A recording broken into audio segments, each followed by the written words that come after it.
Rite of Passage, the podcast with Giabra Martin. Good afternoon, everyone, and welcome to the show. We are here with author Clarence Barbee. How are you today? I'm good, man. How are you doing, Edward? I'm very well. Appreciate it. I'm glad you could join me during the week here. I do most of the podcast on the weekend just because of people's schedules and things, but I like when I can get one in during the day here and during the week. So this is cool. I'm glad we could put this together. Yeah, man. Wonderful. So how long have you been writing for? Man, this is I think we're probably going on about a 10-year journey right now, There you as go. I far love as it. writing and publishing. So yeah. I love it. Yeah, a lot of people, a lot of the authors I've met started during like COVID. They just kind of had this redirect. They're like, you know what? Like I've always wanted to do this. Like now's the time. But you 10-year veteran. Yeah, man. Yeah, my story's a little different. Like I did a book during COVID too. Nice. But like my initial work was was kind of situational. I ended up getting a DUI. Hmm. And I had to go to like DUI classes and stuff like that.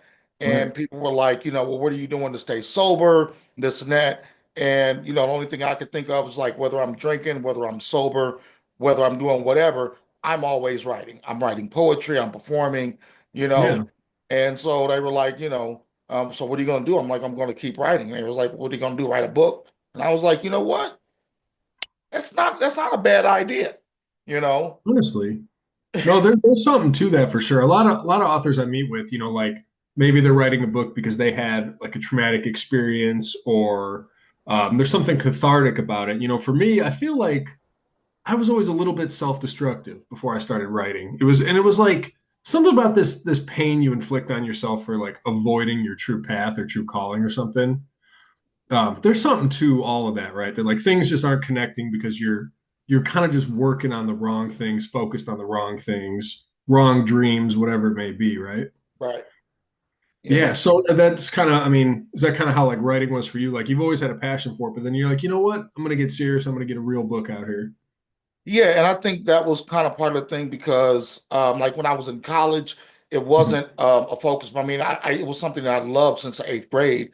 And in the eighth grade, I got like an award for one of my poems that I wrote. Nice. Um, so when you're in eighth grade, you're like, oh wow, like I can actually like do this. Like people like this. Hmm. Like you're like, oh, I won. It makes all the difference in the world. Yeah. But it wasn't. It was something that like my family was like, you're not really going to be able to make a living at this. You need to make sure that you have a stable job, this and that. So, Hmm. I did the stable job thing, worked in education for a Hmm. long time. But, whenever I had a chance to write, I was still writing poems. I was performing a lot of spoken word and stuff like that. So it was just kind of like as you got older, or as I got older, Hmm. you Yeah. know, um, I stopped, really focusing on poetry and music and spoken word and was like, I should just write a book, you know. Yeah. It's kind of like a mature thing to do. It's something that is always going to be there. Your Right. forms of medium of music and spoken word is going to change over time. But I mean that book is going to be there forever. Right. I mean, it could have, yeah, it could walk with humanity for as long as humanity is telling stories or cares about stories. I mean, it's like a child and a grandchild and a great grandchild. I mean, it can outlive us in like a very, very profound kind of way. So you're kind of a jack of all trades. Let me ask you, the paintings and stuff you got behind you, did you make all those or you just love art or? Well, this one is the green one is from a young lady that I was working with, and this was probably like 10 years ago. Yeah. And she gifted that to me, which is amazing. Right. The other one is one that my daughter made. Nice. Because she was, I want to say she was 4 at the time, and you know how Nice. sometimes you just want to have some fun, and Yeah. you just want to throw the paint and flick it on the wall, and Well, I'll tell you what, she's better than Jackson Pollock, and he's very famous for looking similar. But at 4 years old, she's better than he is. I'm telling you. Right.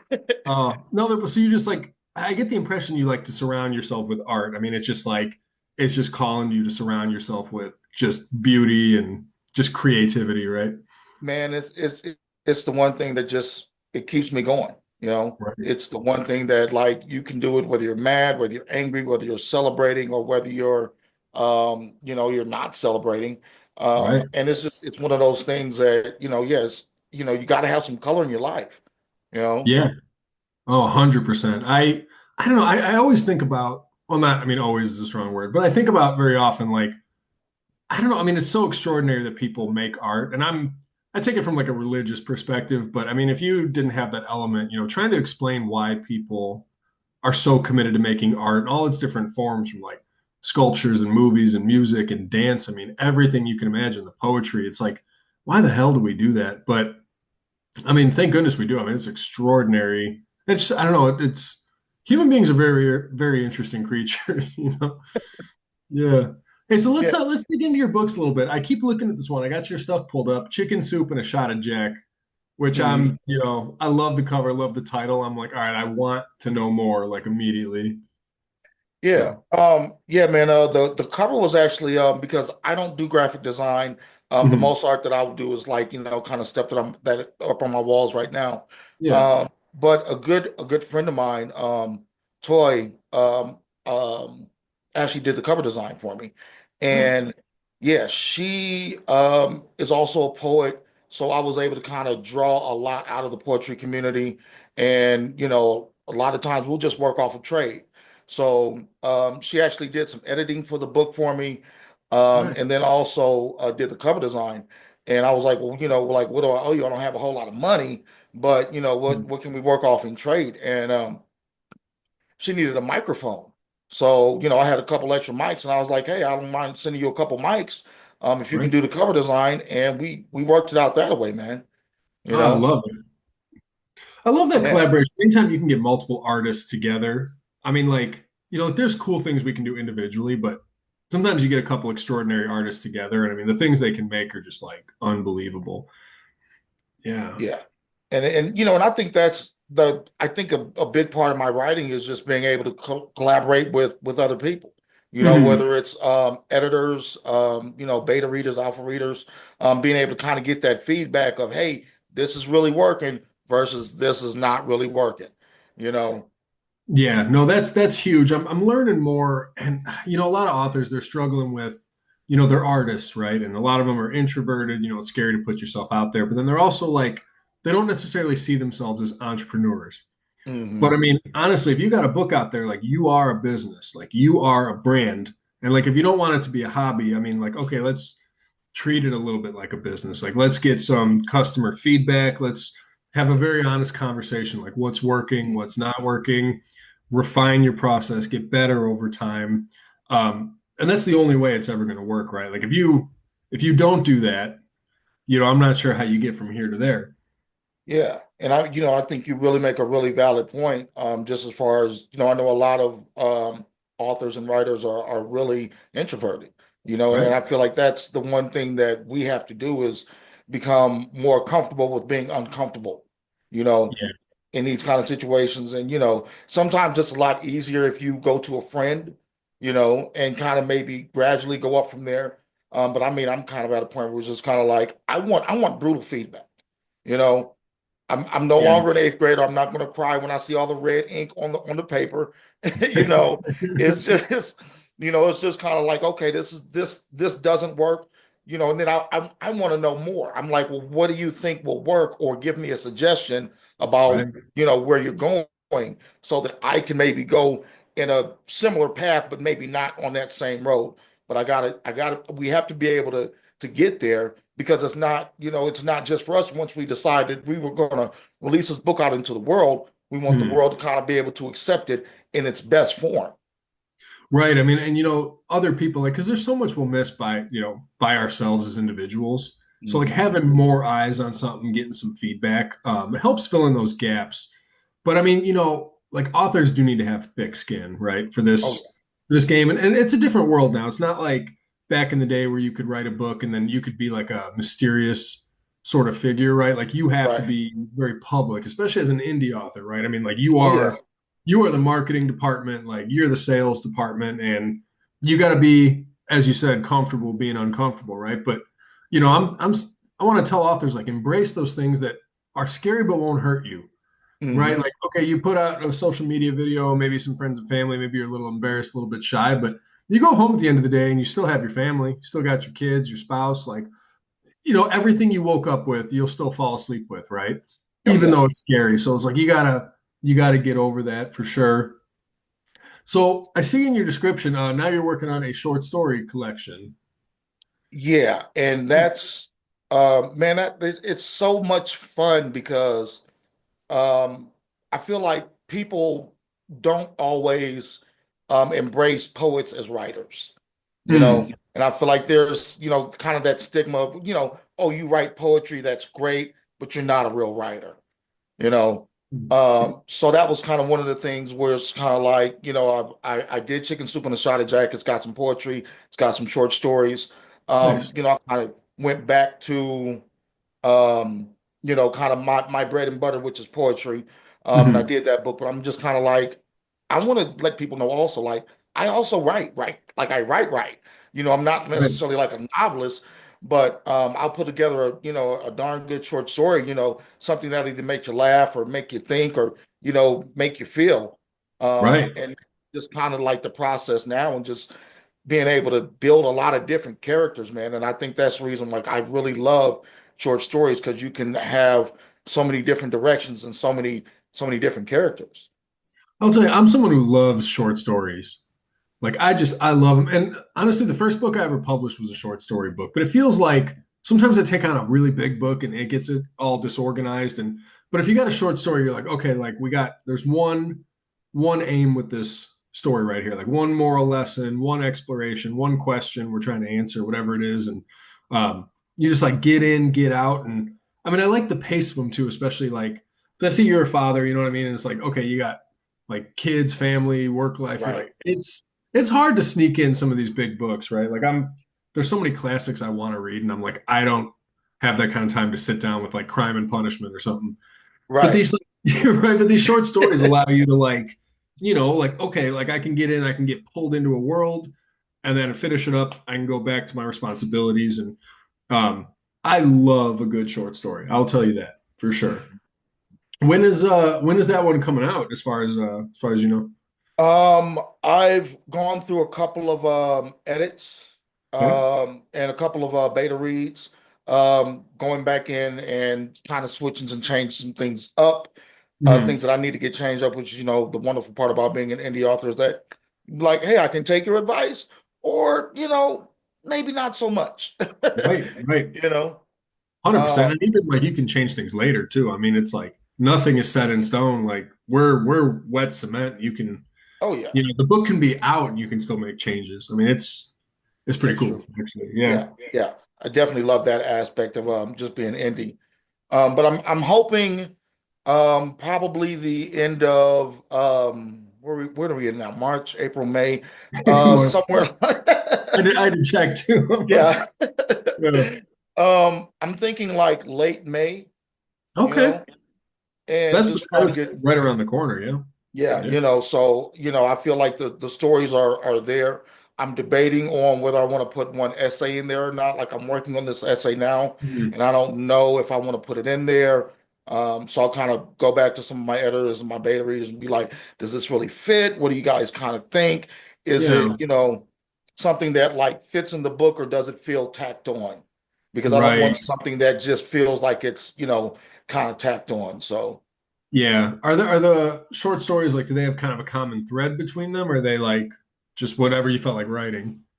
Um, you know, I've done the kind of whatever I felt like writing. This one has more of a common thread. Okay. It's more about because I just got out of education. I was a teacher and a dean for probably the last 7 years, Hmm. and burnout hit me, and I was just kind of like, yo, I got to get out. But Yeah. the love is still there. Shout out to all of my students Right. and former students. But kind of being kind of with that educational theme, but then also like, one of the things that I learned, kind of in education and being an educator is that it's really hard, you know, Right.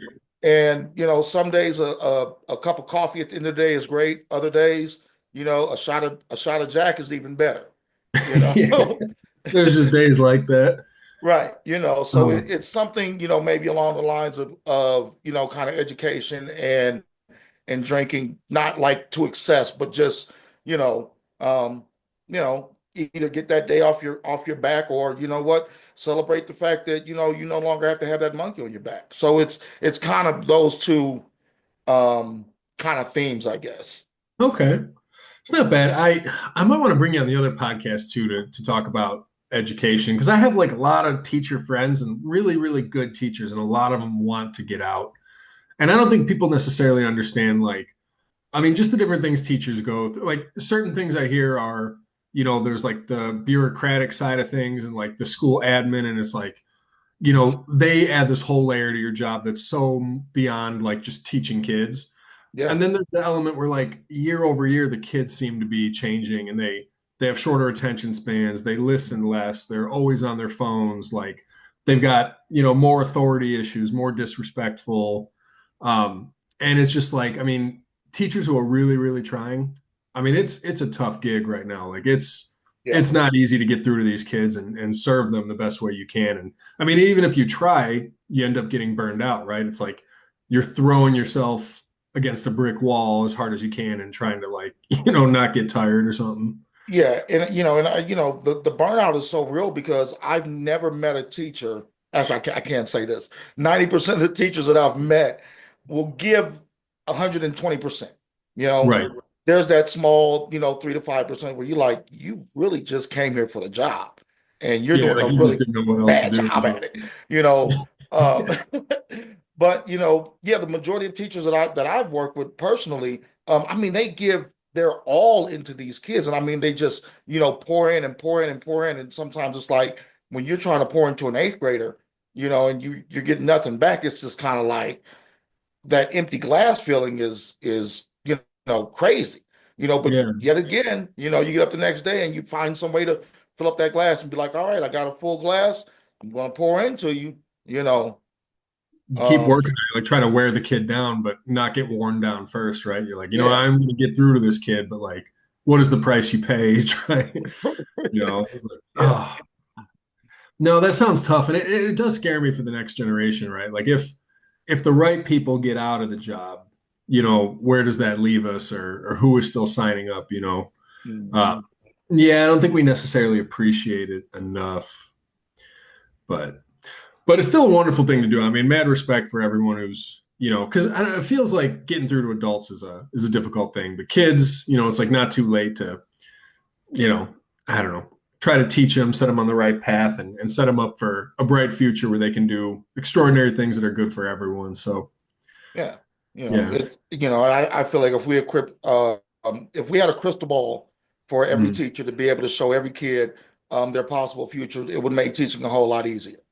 You Yeah. know, Yeah. because some of the things that kids are kind of thinking about doing or whatever, and I'm just kind of like, hey, it might work out in the future, because they're like being an influencer like wasn't a real job 10, 15 years ago. Right, wasn't the thing. Yeah. And I'm just kind of like, well, if you want to kind of base your life off of that, hey, might work out, might not, might want to have a traditional, backup plan. I don't know, you Yeah, know. you're like probably for every influencer, there's probably 1,000 who didn't make it. Hmm. It's like, I mean, like you got to be interesting, right? But how do you become interesting without life experience, without trying and failing at a bunch of things and going here and there and having a whole bunch of hobbies and passions and interests and things to share? So it's like these people who don't want to do anything else, but they have really nothing to share that's unique per se because I don't know, they're not really interested in anything else. I don't necessarily see a path. I mean, they're not all going to make it, right? Like a Yeah. backup plan never hurt, man. Oh, hey, so tell me about chicken soup and a shot of Jack. So, okay, well, let me ask you this, and this is just strictly my curiosity. Poetry has never come naturally for me at all. Mhm. So when you're putting it together, even like the order of the poems, like do you try to take readers on a journey, like through a range of emotions? You try to like get them high, get them low. You know what I mean? Like how do you put it all together at the end? Chicken soup and a shot of Jack, I literally didn't have like forethought or foresight about anything. It was Okay. just kind of like some of it kind of flows. Some of it is kind of like abrupt, and you're like, oh, we're going to make a sharp turn here. Yeah. You know, Like, all right. um, and I think I did probably a little bit better job, like with my second book, as far as trying to kind of weave that kind of the storyline, or the emotional range into Yeah. something that was kind of more palatable. Okay. Um, and that the great thing about learning and actually just going through and doing something is like you realize, oh, I could have done this. I didn't know I could have done that. You Right. know, Right. and you kind of take some time and you learn and you kind of figure out. But yeah, with chicken soup and a shot of Jack, man, it is it can be really abrupt, Okay. because some of it is just kind of like, here's a short story thrown in between an essay and a poem, you Right. know, It's kind of, um, yeah. you know, No, but I totally get that. So it sounds like, I mean, I'm just like working on reading the description here. Balancing the good and bad in life. So it's got like kind of some moral teachings. It's not all just like, thought dumps. I mean, there's like trying to share wisdom. I mean, or bringing in that teacher element of your soul into this thing.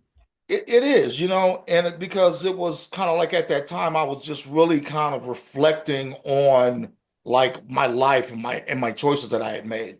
You Mm, know, I know this was probably within the first 3 years that I moved to Denver that I got a DUI. mm, And like I came to Denver just really on a humbug. I was moving from Omaha mm. and went down I-80 heading west, and I was just kind of like, I'm gonna go to California because I want to go to the ocean, you Okay. know. And my car stopped in Aurora, Colorado, and I had to just kind of figure life out, you No know. kidding. Yeah. And it was kind of one of those situations where you're just like, you're not homeless, but Mhm. these last 3 years have been kind of iffy. Right. You're- You know, it was, and it literally was like you had some chicken soup times where like life just seemed to bail you out, and Yeah. now you're at this time where it's like you got to take this shot of Jack because you've definitely kind of screwed up your life, you know. Mm, But it's just essays in there. That's one of the essays is that they never told us, you know, mm. and it's just kind of going upon the mind frame of there's so many things in school that they never told us. They never told us about the Mayans. They never told us that this little girl who was in all black in the back of the classroom, likes to cut herself and do all these kind of things. Right. So it's kind of taking those lessons of they never told us these things. However, these are things that we experience. We got to figure this stuff out. You Yeah, they're know, very real, but we've been putting them under the rug or something, right? Like, right. yeah. So that's super interesting. So like for 3 years, you weren't like homeless, but like kind of maybe going like couch to couch or just, like didn't necessarily belong somewhere kind of thing. And then there's like this epiphany that you're like, damn, I'm an adult and like I gotta get it together. It's not too late. Like if I don't make this shift now, it's not gonna happen kind of thing. Well, yeah, and well, I was home. I was staying in a homeless shelter for about 3 months during the summer. Hmm. And I took a really big risk with my life, and man, I don't, I don't recommend anybody doing this. But my taxi driver, my Uber driver at the time, I was telling him about my situation because I had a Hmm. job and I just needed my car broke down and I needed a ride back to the shelter. So Hmm. I'm telling him my story, and he's like, "I have an extra room. Me and my wife just bought a house, and we have an extra room." I Wow. didn't know this man for 10 minutes. Right. And I was like, you know what? Sure. His house was like probably 10 minutes away by car away from my job versus Right. like the homeless shelter was like all the way downtown. So I Yeah. was like, okay, I'll give it a shot. And if I'm like, well, if I wake up in the morning and you wake up in the morning, we all wake up and nobody's murdered, then It's a good hey, thing. Yeah, this we is all good. live. We're gonna roll the dice here. Yeah, and I did. I ended up rolling the dice. I'm here to tell the tale, you Yeah. know. They were decent folks. And I mean they Yeah, meant you it. I know. mean, they're like, hey, like legitimately we'll help you get back going here. And it did, and it was just kind of like I had a job, and I was kind of paying them a really low wage rent, just kind of helped get back on my feet. Ended up moving out probably about a year later. But Yeah. yeah, like I said, man, sometimes you have a chicken soup moment, and it was a chicken soup moment, but also it was just kind of like you might end up taking this shot at Jack, so go with what you got. Oh, I love it. Hey, are you like religious or spiritual or anything? I mean, like, Very spiritual. yeah, I was a history teacher, so very familiar, with a lot of different religions, kind of on a surface basis. yeah. So yeah, I'm more like spiritual is I mean, there's no right or wrong answer, right? Like we're all having a very, very personal experience in the world here. But this one time I was talking to some people who had like come over to the United States illegally. And I mhm, was asking this question, like, I've noticed, let's say, people in Mexico are very, very, very devout Catholics, right? Like, I grew up in the Chicago area. There's a holiday, and I'm not going to get it right, but it's like the mother of. I'm not going to get it right. It's terrible, but there's one night every year where all the families they walk to church, and I mean, mhm. you just see like so many people, and they make this pilgrimage to the church. And I was asking this question, like, oh, why are people from Mexico so devout in their faith? And this person explained that, like, let's say you're coming over to America and you like don't have money and you don't know what to expect and you don't know where you're going and it's like all you have is faith and it's almost like when you have nothing, you feel the hand of God holding you up. True. And it's almost like it's all our comforts that make it so like we don't realize like how much, he's working in our lives kind of thing. So, I mean, I guess I'm thinking in terms of like this Uber driver who that happened to be the person that picked you up. He happened to just got a house. The timing was perfect, made this offer, and it was like, man, thank goodness met this person when I did and had the conversation I did, right? Right. So I'm not sure if I don't know, like if you had like 3 years where you're kind of like not sure and maybe relying more on luck than like the right choices, and I've certainly been there too. Yeah, and and it is, kind of when you're talking about kind of like having that faith and that hand on God, Yeah. I know when I left Omaha, I was, trying to improve my situation because my situation was just bad, but I didn't want to go from bad to worse. Right, Um, right. you know, but it wasn't. It was that feeling of, you know, the universe or God or whatever saying, you know what, you still got this. This is a temporary situation. And that Yeah. was a kind of the thing that kept going through my mind was that this is a temporary situation. Something in the world has its hands on me right now, you Oh, I know, love that. Yeah. and I'm not saying everything went right, but enough things went right to where I am today. So Taking I that hand it chance back. that yeah, taking that chance that life can be better, right? And there's Hmm. a there's an artist named Shabuzi. He wrote this country song last year, and it was like the number one. And Oh yeah. his album, I love the guy. His title is "Where I've Been Isn't Where I'm Going," and I'm just like, man, that is a motto to just live by, right? I mean, that's like what people need to understand. So it's like yesterday, today doesn't need to be a repeat of yesterday or a year ago. Like, you know what I mean? Like, okay, from this point forward, we can build, we can change, we can, you know what I mean? That's it. Um, no, that's a wonderful, wonderful. So let me ask you about, okay, Fire, Molten, and Ash. That's your newest release. Hmm. Tell me about this one. Intense Um, Poem. Yeah, Fire Molten Ash is I mean the more that like I reread it and read over it, Yeah. um it's like my unintentional like ode to my daughters kind of book, Okay. because there is a lot of poetry. When I was, when they were first born, Hmm. and one was in diapers and one was 1.5, and I'm looking at these little people just kind of learn all these things, and me and my their mom, my ex, Hmm. um, we're not really getting along, but it was just kind of like I want to be able to have something for this time frame that just Yeah. really kind of speaks to the time. And a lot of it is it's really about them, Right. and I'm thinking a lot about like my dad and like how my dad was always there, and that's the kind of dad that I wanted to be. Right. And so it's a lot of poetry that's in there that's like that. And then also it's some political stuff in there too, which sometimes will throw somebody off. Hmm. You know. because this was 20, I want to say 2019. So Hmm. like we were dealing with all the COVID stuff and It was um a strange time for sure. There was a yeah, lot going on right then.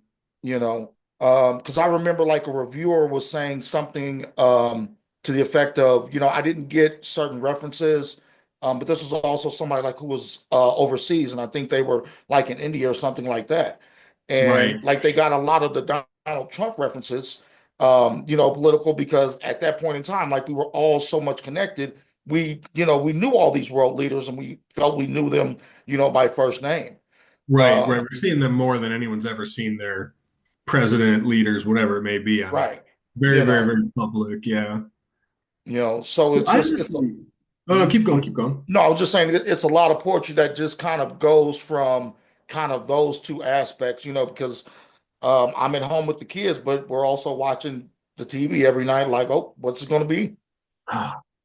That's a really interesting point. Like, I have a young son. He's coming up on a year and a half, but like, if he had been born right around COVID, and you're like, okay, I'm trying to raise my kids and take care of them, but like, the whole world seems to be going up in flames, and like, I have no idea what the future holds. And you're like, okay, somehow I need to be very present here, changing these diapers, but I also need to like keep an eye on all of this and be hopeful. I have actually, this is the first time I've really thought about it, but like Mhm. that would that would have gotten to me at the time for sure.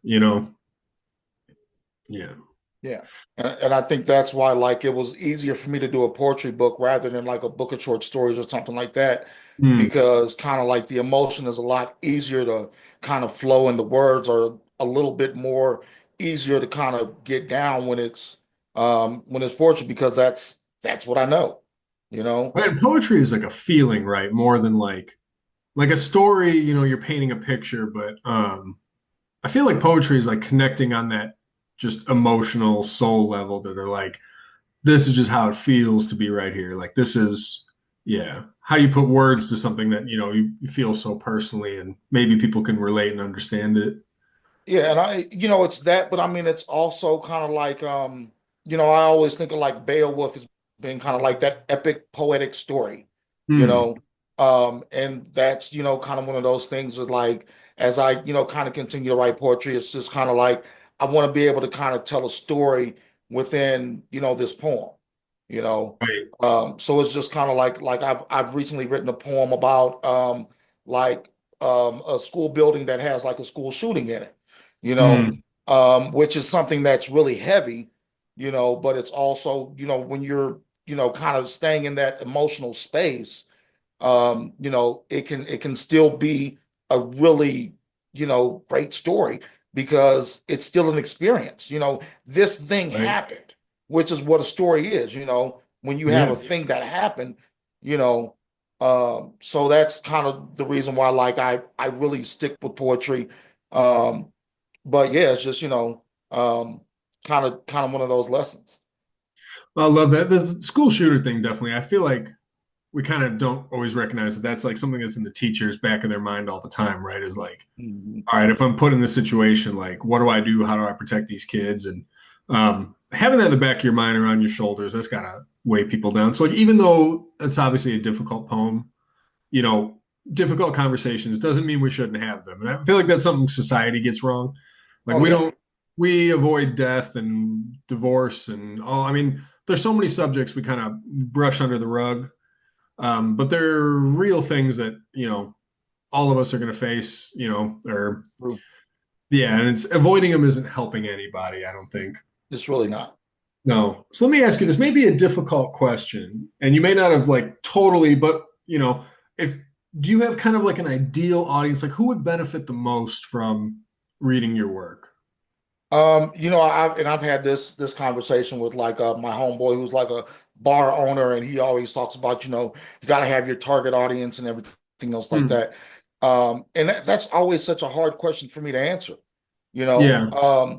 is my stuff like YA? Can like kids like appreciate it and kind of think about it and get it? I Hmm. think depending on how it's presented, yes, absolutely. Are there some certain words that I use or phrases excuse me, that probably shouldn't be said in the classroom, possibly, but Yeah. this also might be something that, an auntie introduces to her niece, and it's like, okay, this, this kind of works. Yeah. Um, so I have a really tough time kind of nailing down who my target audience is, you know. I know that could be tricky, but like I'll give you an example. So like a lot of people when they talk about books, they're like, "Oh, books are a great escape." And I'm like, for me in my own writing, I'm like, no, I'm not trying to help anyone escape. Like I want people to like really live. You know Right. what I mean? So I'm looking for readers who like want to go deeper, who want to like who know that there's more in this life and like how do we connect to it? How should we be? How do we thrive? How do we do our best work here kind of thing? And like I don't know what genre that is, but like I know that's the type of person. And it sounds like, your poems like you focus on being very real. It's not just like necessarily what do people want or like what's beautiful, what's easy to sell or something or generic. It's more like, nah, this is just my raw experience and like, people are going to relate because they got their own raw experiences and maybe, we can just connect on that, just on just the truth of it, right? Yeah, and I think, that's really a great way of putting it, because I mean every human, regardless of age, race, creed, color, whatever, Right. you've had a raw experience, you Yeah. know. Right. And even Yeah. when I say that, like I can feel that in you, like, yeah, you know. Like, And I there's no think that easy way if through this life, right? I mean, yeah, yeah. and I think that we all can connect that way, Yeah.